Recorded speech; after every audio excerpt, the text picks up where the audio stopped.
The text message from Marcus arrived while Blake Lancaster was reviewing acquisition reports in his corner office, and it changed everything without him even knowing it yet. "My sister's moving back to the city. She's taking that gallery curator position at the Westfield. Drinks tonight to celebrate." Blake stared at the message, his mind immediately conjuring an image of the gangly teenager with paint-stained fingers he remembered from a decade ago. Marcus had been his best friend since their college days at Princeton, the kind of friendship forged through late nights, shared ambitions, and unwavering loyalty. Blake typed back a quick confirmation, then returned to the spreadsheet displaying his company's third-quarter earnings.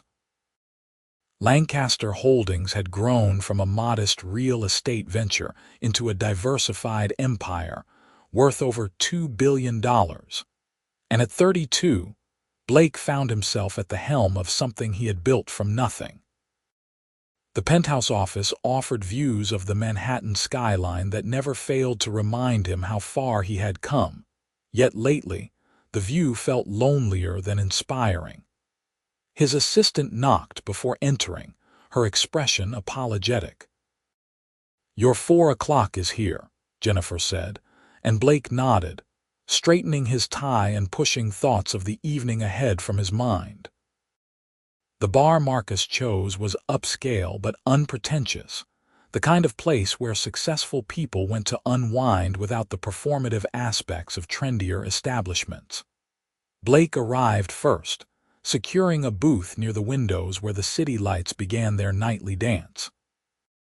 He ordered a bourbon, neat, and checked his phone for work emails he should have left alone hours ago. When Marcus walked through the door, he was not alone. The woman beside him bore little resemblance to the awkward teenager Blake remembered.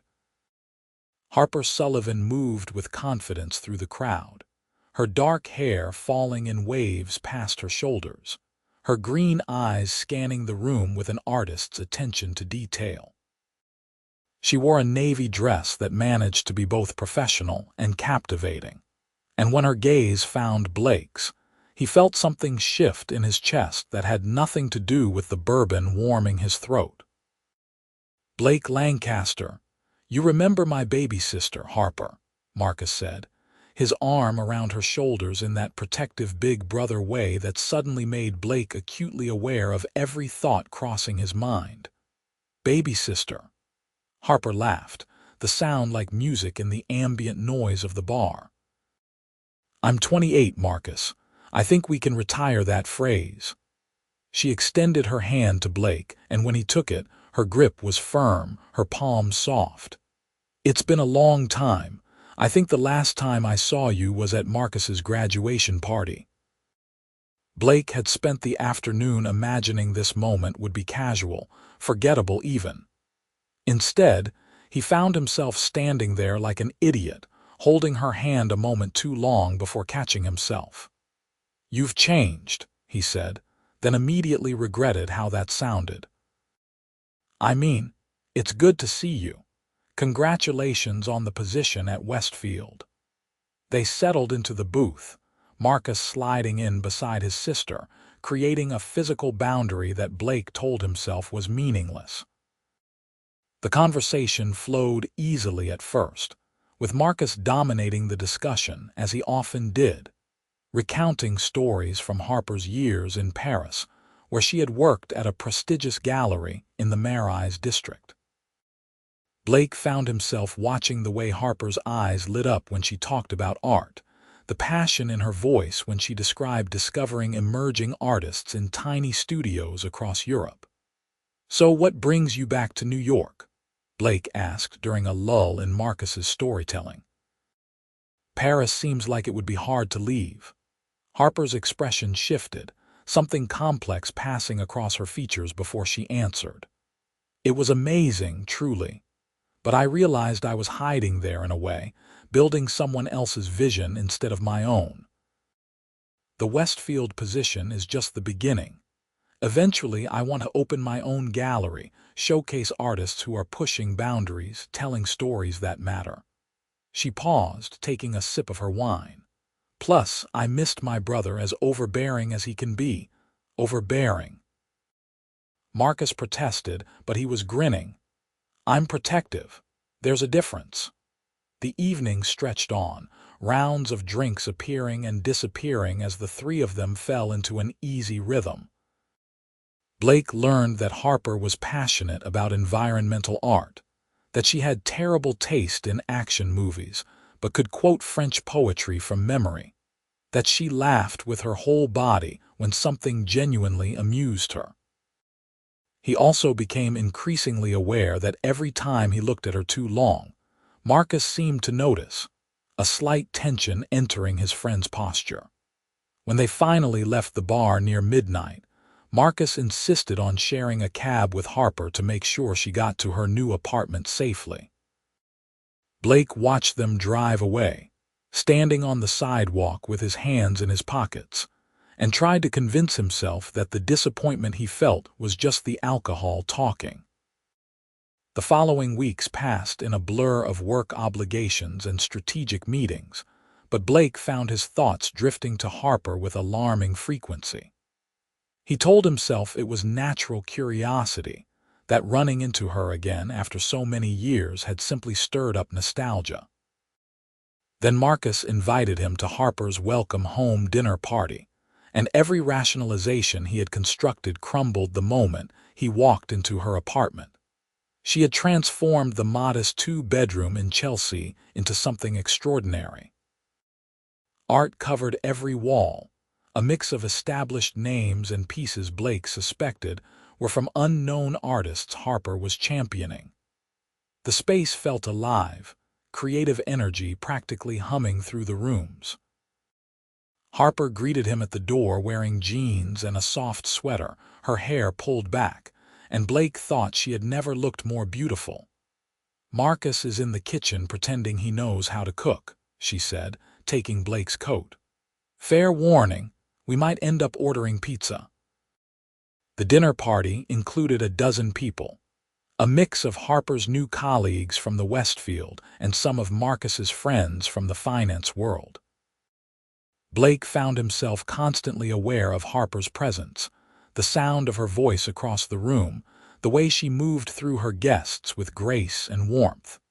He was talking to a hedge fund manager about interest rates when Harper appeared at his elbow. Save me, she said quietly.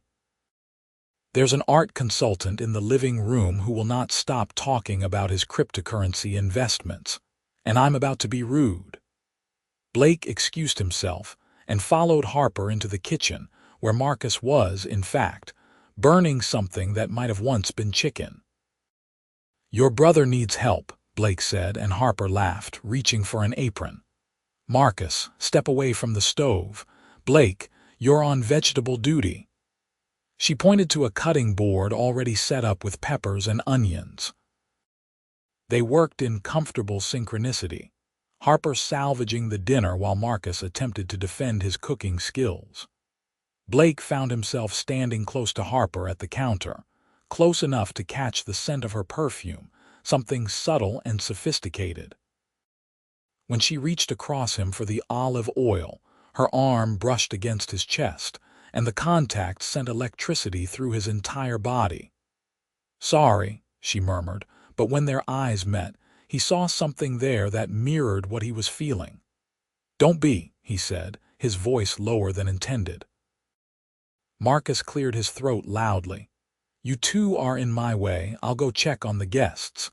After he left, the kitchen felt smaller, more intimate. Harper focused on stirring the sauce, but Blake could see tension in her shoulders.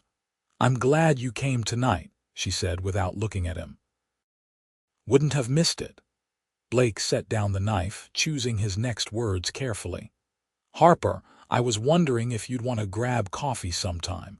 I'd love to hear more about your plans for the gallery. She turned to him then, her expression guarded. Blake, you know that would be complicated. Why, we're both adults, it's just coffee. Because you're my brother's best friend, because Marcus is ridiculously protective, because she stopped herself, shaking her head. It's just not a good idea.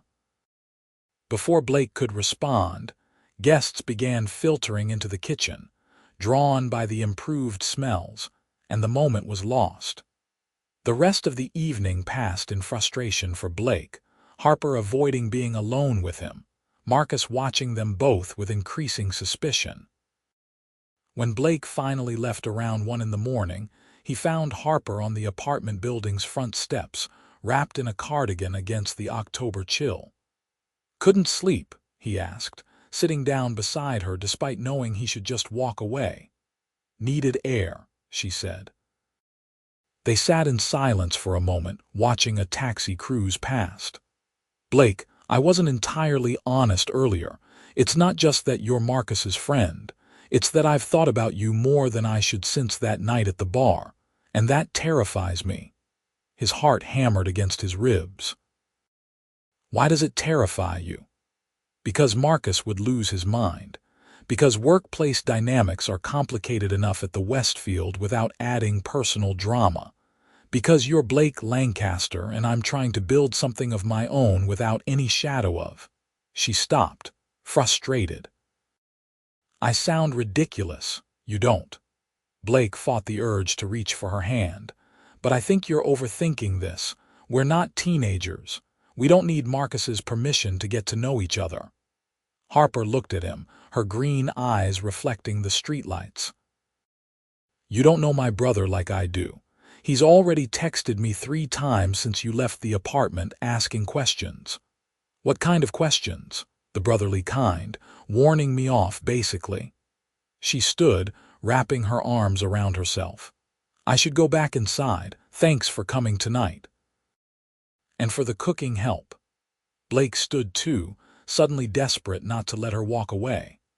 "Harper, wait. Just tell me one thing. If Marcus wasn't a factor, would you want to grab that coffee?" She hesitated at the door, her back to him. "Yes," she said quietly, then disappeared inside before he could respond. The next week tested Blake's focus in ways board meetings and million-dollar deals never had. He threw himself into work, reviewing expansion plans for Lancaster Holdings' new hospitality division, meeting with architects about a hotel project in Miami.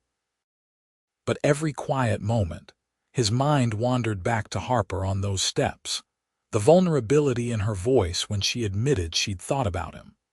Marcus called on Thursday to suggest they hit their usual basketball court Saturday morning, and Blake agreed despite knowing it was probably a setup. Sure enough, after they had played a few games and were catching their breath courtside, Marcus brought up Harper. "She likes you," Marcus said, his tone carefully neutral. "My sister, I can tell." Blake took a long drink from his water bottle, buying time. "She's great, you should be proud of her." "Don't do that, don't play dumb with me." Marcus turned to face him directly. "I saw how you looked at her at dinner, and I know you, Blake. I know when you're interested in someone." "Would that be so terrible?" Blake asked, deciding honesty might be the better approach. "She's smart, talented, beautiful. We're both single adults." Marcus ran his hand through his hair, frustration evident. "She's my little sister, man. You're my best friend. Do you understand how complicated that makes everything? What happens when it doesn't work out? When you get bored or she decides to move back to Paris? I'm stuck in the middle, losing one or both of you. What makes you assume it wouldn't work out? Statistics. Your dating history. The fact that you've never had a relationship last longer than 6 months." Marcus stood, pacing. "Look, I love you like a brother, Blake, but you have a pattern. You meet someone, it's intense for a while, then you get consumed by work and it falls apart. I can't watch that happen with Harper. She's been through enough." Blake wanted to argue, to point out that he had never felt about anyone the way he felt about Harper after just 2 real conversations, but he knew Marcus had a point. His track record was exactly as described. "What do you want me to do?" "Keep it friendly. Professional. There are millions of women in New York City. Find someone else to pursue." They finished the game in tense silence, and Blake drove home feeling like he was being torn in 2 directions. Loyalty to Marcus had been a cornerstone of his life for over a decade. But the connection he felt with Harper was unlike anything he had experienced, and walking away from it felt impossible.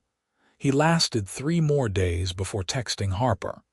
"Coffee this week, as friends if that makes it easier." Her response came an hour later. "Marcus talked to you, didn't he?" "Yes. And you're texting me anyway." Blake stared at his phone, then typed, "I think some things are worth the complication." The 3 dots indicating she was typing appeared and disappeared several times before her message finally came through. Tuesday afternoon. "There's a cafe near the Westfield. But Blake, we need to be careful about this." Tuesday afternoon found Blake leaving work early for the first time in months, much to Jennifer's surprise. The cafe Harper had chosen was intimate and artsy, the walls covered with local artwork for sale, small tables scattered throughout. Harper was already there, sitting in a corner booth with a sketchbook open in front of her. She looked up when he approached, offering a tentative smile. "You're early," she said. "So are you." Blake slid into the seat across from her, suddenly nervous in a way business negotiations never made him. "What are you drawing?" She turned the sketchbook around, revealing a rough sketch of the cafe interior, lines flowing and confident. "Just observing. I do this everywhere I go. It helps me see spaces differently, think about how art would interact with the environment." They ordered coffee and fell into conversation that ranged from safe topics like her work at the Westfield to more personal territory. Harper told him about a difficult breakup in Paris that had contributed to her decision to return home, a relationship with a fellow gallery worker that had ended when she realized he was more interested in her connections than her. "Trust became hard after that," she admitted. "Questioning whether people want to know me or what I can do for them professionally." Blake understood that feeling more than she knew. When your company reaches a certain size, everyone wants something. It's exhausting trying to figure out who's genuine. "Is that why Marcus said you've never had a serious relationship?" The question was gentle, curious rather than judgmental. "Partially. Also, I've been building Lancaster holdings for the past decade. Relationships require time and attention I haven't been willing to give." He paused, choosing honesty. "Until now, I never felt like I was missing anything important." Harper held his gaze, and the air between them crackled with unspoken possibility. "Blake, we can't do this. Not behind Marcus's back. It would destroy him. Then we talk to him together. Make him understand that this is real, that we're being thoughtful about it. You've known me for 2 coffee meetings and a dinner party. How can you possibly know this is real?" But even as she asked, he could see she felt it too, the inexplicable pull between them. "I can't explain it rationally," Blake admitted. "I just know that I think about you constantly, that talking to you feels different than talking to anyone else, that the idea of walking away because it's complicated makes me feel like I'm making the biggest mistake of my life." Harper closed her sketchbook, her hands trembling slightly. "I need time to think. This isn't just about us. Marcus and we only have each other. Our parents died when I was 19, and he put his own life on hold to make sure I could finish college, chase my dreams. I can't risk losing him." Blake reached across the table, covering her hand with his. "I don't want you to lose him either. Marcus is my family too. But Harper, doesn't he want you to be happy? He does. But he's also seen me hurt before, and it made him feel powerless. He needs to know that whoever I'm with will treat me right." She turned her hand over, threading her fingers through Blake's. "Give me a few days. Let me talk to him first, prepare him. Then we can figure out the next steps together." They finished their coffee making small talk, but neither wanted to leave. When they finally walked out onto the street, Harper turned to him, rising on her toes to press a quick kiss to his cheek. "Thank you for being patient," she whispered, then disappeared into the crowd before he could respond. The few days Harper requested turned into the longest week of Blake's life. He buried himself in work, finalizing the Miami hotel deal and flying down for a site inspection that kept him away from New York for 72 hours.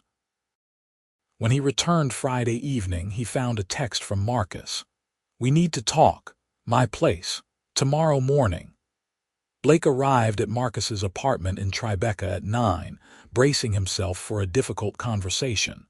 Marcus answered the door in running clothes, his expression serious but not angry. "Coffee," he offered, and Blake followed him into the pristine kitchen. "Harper talked to you," Blake said, skipping the pleasantries. Marcus poured 2 cups, sliding one across the counter. "She did. Told me she has feelings for you, that you feel the same. Asked me not to interfere." He leaned against the counter, studying Blake. "So I'm going to ask you something, and I need complete honesty. Are you serious about this? About her?" "Yes. Because if you hurt her, Blake, best friend or not, we're done. I'm not talking about things being awkward. I mean our friendship ends permanently." Marcus's voice was steady, but Blake could hear the emotion underneath. "She's the most important person in my life. She always will be. I understand that. I respect it." Blake met his friend's eyes. "I can't promise I'll be perfect, Marcus. But I can promise I'll try harder in this than I've tried at anything except building my company. She matters to me." They stood in silence for a long moment before Marcus sighed, some of the tension leaving his shoulders. "This is so weird. You know that, right? My best friend and my sister." "Definitely weird," Blake agreed. "But she's extraordinary, Marcus. Surely you can understand why I'm willing to fight for this." "I can, that's the problem." Marcus managed a small smile. "Okay, here's the deal. You have my conditional blessing. Conditional on you treating her like she deserves, being honest with her, and never putting me in a position where I have to choose sides. Can you agree to those terms?" Blake extended his hand and Marcus shook it. "Agreed. Also, I never want to hear any details about your relationship. Nothing physical, nothing too romantic. She's still my baby sister and there are limits to my acceptance." Blake laughed, relief flooding through him. "Deal." He texted Harper the moment he left Marcus's apartment. "We're clear. Can I take you to dinner tonight?" Her response was immediate. "I thought you'd never ask. Pick me up at 7. Blake spent the afternoon in a state he barely recognized, equal parts nervous and excited. He made reservations at a French restaurant he knew Harper would love, then went home to change into a suit that felt suddenly inadequate. When he arrived at her apartment at 7 on the dot, she opened the door wearing a black dress that made his breath catch. "Too much?" she asked, suddenly self-conscious. "Perfect," he managed. "You look absolutely perfect." The dinner was everything their coffee meetings had promised and more. Without the weight of secrecy, they relaxed into each other's company, conversation flowing effortlessly from topic to topic. Harper told him about the exhibition she was planning for December, featuring emerging environmental artists who used recycled materials. Blake found himself genuinely fascinated, not just by the art, but by the passion in her voice as she described each artist's vision. "I want to use the Lancaster Foundation to support this," he said impulsively. "We have a community investment fund. This is exactly the kind of project we should be backing." Harper's eyes widened. "Blake, I can't ask you to do that. People will say I'm using our relationship." "You're not asking, I'm offering. And I don't care what people say. The work matters and you matter to me." He reached across the table for her hand. "Let me support what you're building, Harper, not because we're together, but because it deserves support." She squeezed his fingers, emotion shimmering in her eyes. "Thank you. That means more than you know." After dinner, they walked through the city, neither ready for the evening to end. The November air was crisp, and when Harper shivered, Blake draped his jacket over her shoulders. They ended up in Washington Square Park, sitting on a bench watching street performers and late-night wanderers. "I'm scared," Harper admitted quietly. "I haven't felt this way about anyone in a long time, maybe ever, and the stakes are so high with Marcus involved." Blake pulled her closer, his arm around her shoulders. "I'm scared too, but I think the best things in life usually come with risk." He tilted her chin up to look at him. "I'm falling for you, Harper Sullivan, fast and hard and completely." She kissed him then, soft and tentative at first, then deeper as he responded. When they finally pulled apart, both breathless, Harper was smiling. "Take me home," she said. "And I mean my home, where you're going to be a perfect gentleman and kiss me good night at the door like we have all the time in the world." Blake laughed but obliged, and when he finally left her apartment near midnight after another long kiss that tested his restraint, he felt like his entire life had shifted into focus. The next weeks passed in a blur of stolen moments between their demanding schedules. Blake discovered that dating Harper was unlike any relationship he had experienced. She challenged him, questioned his assumptions, made him think about the world differently. She also fit into his life in unexpected ways, accompanying him to a Lancaster Holdings charity gala where she charmed his board members and offered insightful perspectives on their foundation's art collection. Marcus remained cautiously supportive, though Blake noticed his friend was careful never to leave them alone together for too long, as if proximity might remind him of things he preferred not to think about. The three of them had dinner together bi-weekly, an arrangement that felt awkward at first but gradually became natural. In early December, Harper's exhibition opened at the Westfield to critical acclaim. Blake stood in the crowded gallery watching her give an interview to an art magazine, and felt pride swell in his chest. She had transformed the space, creating an immersive experience that highlighted each artist's unique vision, while weaving them into a cohesive narrative about humanity's relationship with the environment. When the crowd finally thinned near midnight, Blake found Harper sitting on a bench in front of a sculpture made entirely of ocean plastic. She looked exhausted and radiant. "You did it," he said, sitting beside her. "This is incredible. We did it. Your foundation's support made this possible." She leaned her head on his shoulder. "I got an offer tonight. A gallery owner in Soho wants to back me in opening my own space. She saw the exhibition and thinks I'm ready." Blake's first instinct was excitement, but he noticed her hesitation. "That's amazing. Why don't you sound happy about it?" "Because it means leaving the Westfield, taking a huge financial risk, potentially failing very publicly." She lifted her head to look at him. "And because I keep wondering if she's offering because of my work or because dating you has raised my profile." "Your work speaks for itself, Harper." "Anyone with eyes can see that." Blake took her hands. "But I understand the doubt. What do you need from me to feel confident in this decision?" She considered the question seriously. "Honesty if you think I'm making a mistake, support if I decide to do it. And the understanding that I need to succeed or fail on my own merits, which means I can't use your connections or money beyond what we've already done." "Done," Blake agreed. "Though for the record, I think you should do it. You're too talented to be building someone else's vision forever." Harper kissed him, deep and full of promise. "How did I get so lucky finding you? Pretty sure I'm the lucky one." They left the gallery hand in hand, and Blake realized that for the first time in his life, work wasn't the thing he thought about most. Harper had become the center of his world in a way that both terrified and thrilled him. Christmas arrived with Harper deep in negotiations for her gallery space, and Blake managing a complex merger that required 18-hour days. They stole time together when they could, late dinners that turned into sleepovers, lazy Sunday mornings in bed reading the paper, quiet evenings where Harper sketched while Blake reviewed contracts. The domesticity of it shocked Blake with how right it felt. On Christmas Eve, Marcus hosted dinner at his apartment, and for the first time, Blake saw the dynamic between the siblings in its full depth.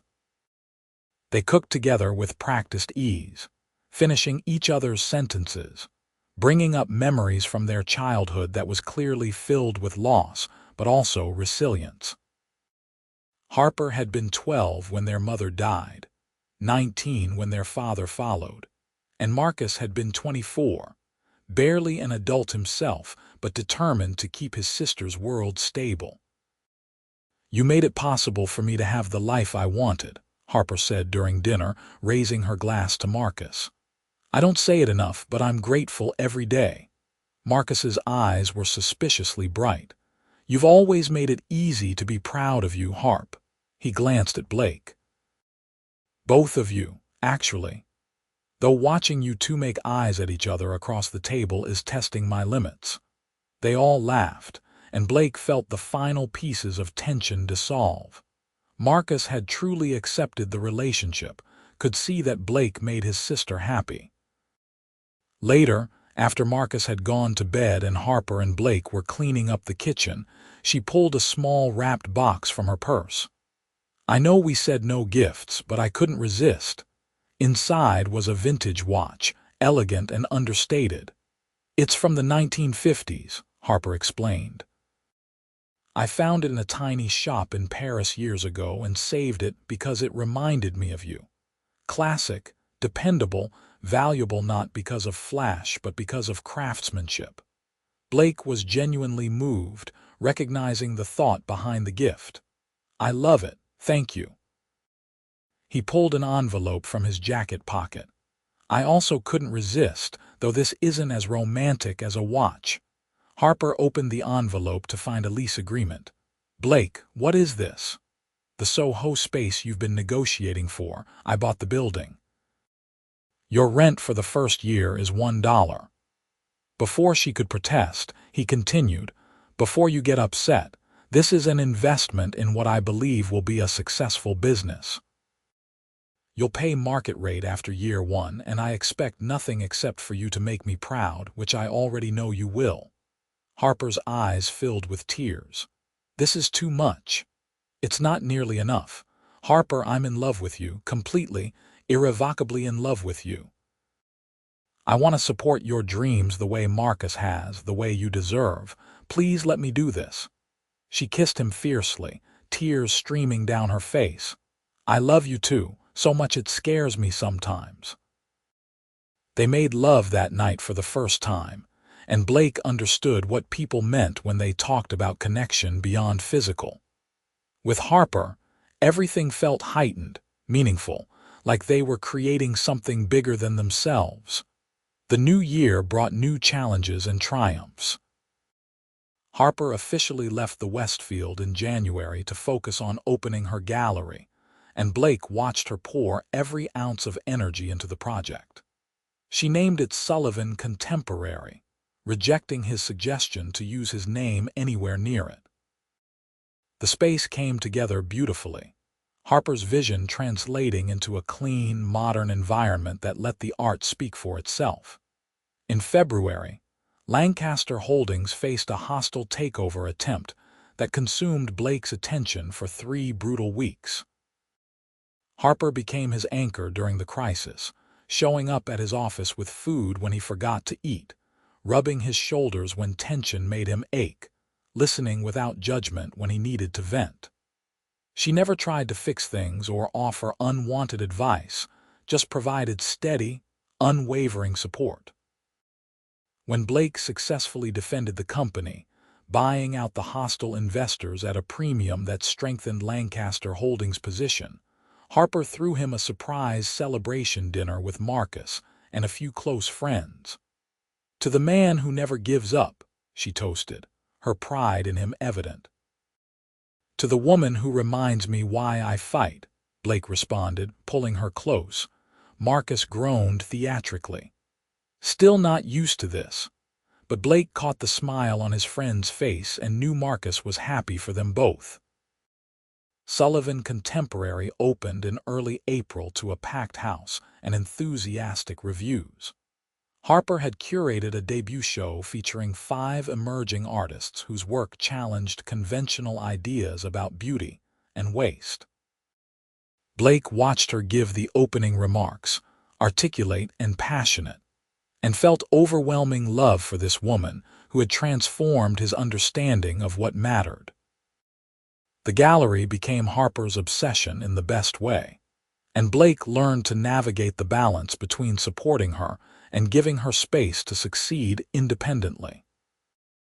They developed rhythms and rituals: Sunday brunches at their favorite cafe, Thursday evenings when Blake left work early to attend whatever art event Harper needed a +1 for, Saturday mornings spent in bed ignoring the world. In June, Marcus got engaged to a woman he had been dating for 2 years, and the celebration brought the 3 of them together in ways that cemented their unusual family dynamic. Blake stood as best man at the August wedding, and Harper caught the bouquet, shooting him a meaningful look that made his heart race. They were sitting on his penthouse balcony one September evening, nearly a year after that first drink at the bar, when Blake decided he couldn't wait any longer. Harper was reading exhibition reviews on her tablet, occasionally commenting on particularly insightful or ridiculous observations, completely at ease in his space. "Marry me," Blake said suddenly, and Harper looked up, startled. "What?" He moved to kneel beside her chair, taking her hands. "I know we said we'd take things slow, be careful, make sure we were solid before making big decisions. But Harper, I've never been more certain of anything in my life. You're my partner, my best friend, the person I want to build a future with. I love you more than I knew I could love anyone. Marry me." Harper's eyes were wide, tears already forming. "Blake Lancaster, are you proposing without a ring? I wanted to wait for the right moment, but then I realized every moment with you is right." He reached into his pocket, pulling out a velvet box he had been carrying for 3 weeks. "Though I may have been planning this." The ring was an emerald surrounded by diamonds, unusual and striking. "It reminded me of your eyes," Blake said, "and you've never been a traditional diamond kind of woman." Harper was openly crying now, nodding before she could speak. "Yes. Yes, absolutely yes." He slipped the ring on her finger and pulled her into his arms, relief and joy flooding through him. "I need to ask Marcus's blessing officially," Blake said. "I probably should have done that first." "He already knows you're going to propose," Harper admitted. "I may have mentioned you were acting suspiciously nervous and he guessed. He gave his blessing weeks ago." They called Marcus together, putting him on speakerphone. "About time," Marcus said when they told him the news. "I've had a best man speech prepared since July." The engagement party Marcus threw for them the following week was intimate. Just close friends and colleagues, but it marked a turning point. Blake looked around the room, seeing Harper laughing with his business partners, Marcus beaming with pride, and realized this was what success actually looked like. Not the billions in his bank account or the company he had built, but the family he had found, and the woman he would spend his life loving. They married in November, almost exactly 2 years after that first drink. The ceremony was small and personal, held at a historic mansion overlooking the Hudson River. Harper wore a simple gown that took Blake's breath away, and when he saw her walking down the aisle with Marcus proudly giving her away, he had to fight back tears. The vows they exchanged were personal, written by themselves, promising to support each other's dreams, challenge each other's assumptions, and build a life based on mutual respect and unwavering love. When the officiant pronounced them married, Blake kissed his wife like she was oxygen and he had been drowning. Marcus's best man speech was funny and heartfelt, talking about watching his two favorite people find each other despite his initial reservations. "I tried to keep them apart," he admitted. "I was scared of losing one or both of them if things went wrong, but watching them together taught me that real love isn't something you can control or prevent. You can only trust the people you care about to honor what they've found." "Blake, you've proven every day that you deserve my sister's love. Harper, you've proven that you can make even Blake Lancaster slow down and appreciate life beyond work. I'm honored to call you both family." The reception lasted into the early morning, dancing and celebration filling every moment. But Blake's favorite part was near the end, when he and Harper snuck away to a balcony overlooking the river, needing a moment alone together. "How are you feeling, Mrs. Lancaster?" Blake asked, pulling her close against the November chill. Harper had insisted on keeping Sullivan professionally, but taking his name personally, a compromise that felt right to both of them. "Like the luckiest woman alive," she said. "And like I can't believe we almost didn't happen because we were scared of what Marcus would think." "Best decision I ever made was texting you for that coffee," Blake said. "Well, second best. The best was proposing." They kissed under the stars, and Blake silently thanked whatever cosmic force had brought Marcus's sister back to New York at exactly the right moment. The first year of marriage exceeded Blake's already high expectations. They bought a townhouse in the West Village, splitting their time between creating a home together and managing their respective careers. Sullivan Contemporary flourished, with Harper gaining recognition as one of the most innovative curators in the city. Lancaster Holdings continued expanding, but Blake found himself delegating more, trusting his team to handle deals that previously he would have micromanaged. Harper had taught him that life happened in the moments between work, and he refused to miss those moments anymore. Marcus and his wife had twin girls in the spring, and Blake watched Harper become a devoted aunt, spoiling her nieces with art supplies and reading them stories in French. Seeing her with the babies stirred something in Blake, thoughts about their own future that he had been afraid to voice. One evening in late summer, they were assembling a crib for Marcus's nursery renovation, and Blake broached the subject carefully. "You're really good with them." "The twins, I mean." Harper glanced up from the instruction manual. "They're pretty irresistible, though I'm happy to give them back when they get fussy." "Do you think you'd want kids of our own someday?" Blake asked, trying to sound casual. Harper set down the screwdriver, giving him her full attention. "I do. Not immediately. I want to solidify the gallery's reputation first, maybe open a second location. But yes, I want children with you. Is that something you've been thinking about?" Relief washed through Blake. "Constantly. I look at you and see our whole future, Harper. Kids, growing old together, building something that matters beyond just our careers." She crawled across the floor to kiss him. "How about we plan for 2 years from now? That gives me time to establish the gallery fully and you time to continue your world domination." "Deal," Blake agreed, pulling her into his lap. "Though for the record, you're my world now. Everything else is just details."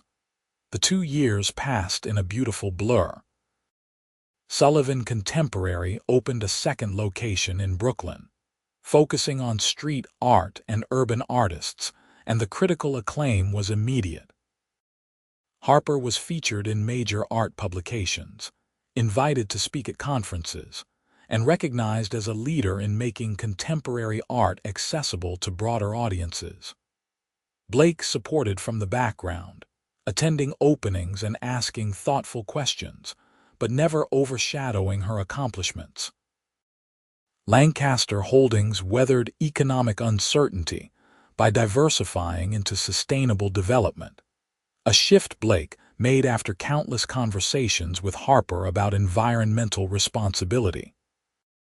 The company launched a green building initiative that became industry-leading, proof that profit and principles could coexist. True to their timeline, Harper stopped taking birth control pills on their 3rd anniversary. They didn't tell anyone they were trying, wanting to keep the journey private until there was news to share. It took 4 months before Harper woke Blake one December morning with tears streaming down her face and a positive pregnancy test in her hand. "We're having a baby," she whispered, and Blake held her, overwhelmed with emotions he could not name. They told Marcus and his wife first, at a Christmas dinner that became an impromptu celebration. Marcus hugged Blake hard, whispering, "You're going to be an amazing father." Then he turned to Harper, his own eyes wet. "Mom and Dad would be so proud of you, of everything you've become." The pregnancy was relatively easy, and Blake discovered new depths of love watching Harper's body change to accommodate their growing child. He attended every appointment, held her hair during morning sickness, rubbed her swollen feet, and decorated the nursery with her input. They decided not to find out the sex, wanting the surprise, though Harper insisted it was a girl while Blake was convinced they were having a boy. Harper was right. Their daughter, Hope Evelyn Lancaster, arrived in early September after 12 hours of labor that tested both parents' endurance. When the doctor placed their screaming, perfect baby girl in Harper's arms, Blake felt his entire world reorganize around this tiny human. "Hello, Hope," Harper whispered, tears flowing freely. "We've been waiting for you." Blake cut the cord with shaking hands, then gathered his wife and daughter close, a family completed. The early months of parenthood were exhausting and magical in equal measure. Blake cut back his hours dramatically, something that would have been unthinkable before Harper, but now felt essential. He wanted to witness every moment of Hope's development, every smile and milestone. Harper took maternity leave from the galleries, trusting her team to manage day-to-day operations while she focused on their daughter. Marcus and his wife were constant presences, the twins now toddlers who were fascinated by their baby cousin. Watching Marcus with Hope, seeing the gentle way he held his niece, reminded Blake of everything he valued in his friend. Marcus had been right to be protective all those years ago, right to demand Blake prove himself worthy. The love he had with Harper, the family they were building, was worth protecting fiercely.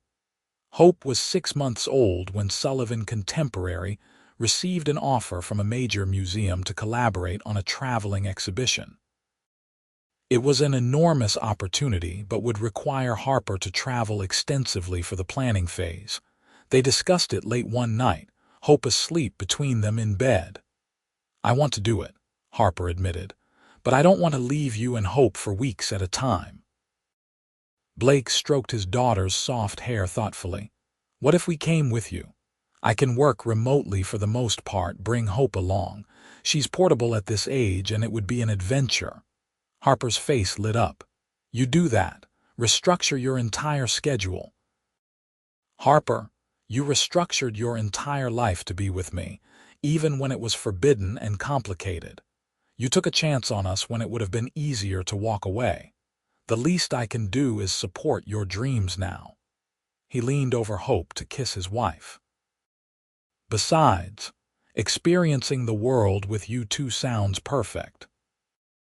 They spent the next 6 months traveling for the exhibition, a whirlwind journey through major cities where Harper worked with museum curators while Blake managed Lancaster holdings from hotel rooms and coffee shops.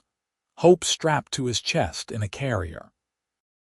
It was chaotic and wonderful, proving they could balance their individual ambitions with their commitment to family.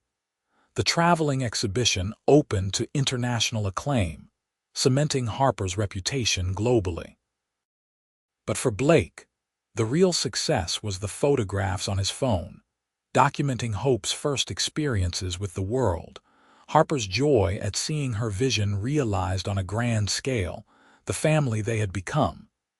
They returned to New York when Hope was almost a year old, ready to put down roots again. The townhouse had never felt more like home, filled with Hope's laughter and the beautiful chaos of family life. Blake had missed the city, missed their routines, but the adventure had proven they could weather anything together. On Hope's first birthday, they threw a party that brought together everyone who mattered. Marcus gave a toast that made everyone laugh and cry, talking about watching his sister fall for his best friend despite his objections, how their love had created something beautiful and lasting. "I was terrified when I realized what was happening between them," Marcus admitted, Hope sitting on his lap and grabbing at his tie. "I thought I'd lose my friend, my sister, or both. But what I actually gained was proof that family isn't just blood. It's the people who show up, who love hard, who choose each other every day. Blake chose Harper when it was forbidden, when I told him to walk away. Harper chose Blake even knowing the complications. And together, they've built something I'm privileged to be part of." To Blake, Harper, and Hope, the family that proves love is always worth fighting for. Blake held Harper's hand through the applause, Hope reaching for them both, and felt gratitude so profound it was almost painful. His life had been successful by every external measure before Harper, but she had given it meaning, had shown him what truly mattered. That night, after the guests had left and Hope was asleep in her crib, Blake and Harper sat in the nursery watching their daughter breathe. "Do you ever think about that first night?" Harper asked quietly. "When Marcus introduced us and you looked at me like I had surprised you." "All the time," Blake admitted. "I think about how close we came to never happening. What if I had listened to Marcus and walked away? What if you had decided the complications weren't worth it?" Harper leaned into him. "But we didn't. We chose each other, even when it was hard. That's what I want to teach Hope, that real love is worth fighting for, worth the risk and the complications." "She'll learn from the best," Blake said, kissing Harper's temple. "You fought for us before I even realized we were in us. You're the bravest person I know." They sat in comfortable silence, watching their daughter sleep, and Blake reflected on the journey. From that first text message from Marcus about his sister moving back to the city, through the forbidden feelings he had tried to ignore, to this moment, a family complete and a future bright with possibility. Every choice, every risk, every moment of fear had led to this, to a love that had become his forever. Years would pass, bringing more children, another boy named after Harper's father, and eventually twins that made them a family of 6. Lancaster Holdings would become one of the most successful sustainable development companies in the world, and Sullivan Contemporary would expand to 5 locations globally. But no achievement would ever match the simple perfection of the family Blake and Harper built together, choosing each other every day despite the complications, despite the initial forbidden nature of their love. Marcus would joke at family gatherings that he deserved credit for their happiness, since he had brought them together in the first place, conveniently forgetting his initial objections. Blake would roll his eyes and Harper would laugh, but privately, Blake agreed. Marcus had given him the greatest gift of his life, even if accidentally, by introducing him to the woman who would become his everything. The forbidden had indeed become Blake's forever, and he would spend every remaining day grateful for the text message that changed everything. The courage to pursue what felt right despite the complications, and the woman who had taught him that some things were worth any risk. Harper Sullivan Lancaster, his wife, his partner, his heart, had shown him that the best things in life often came disguised as forbidden, waiting for someone brave enough to fight for them.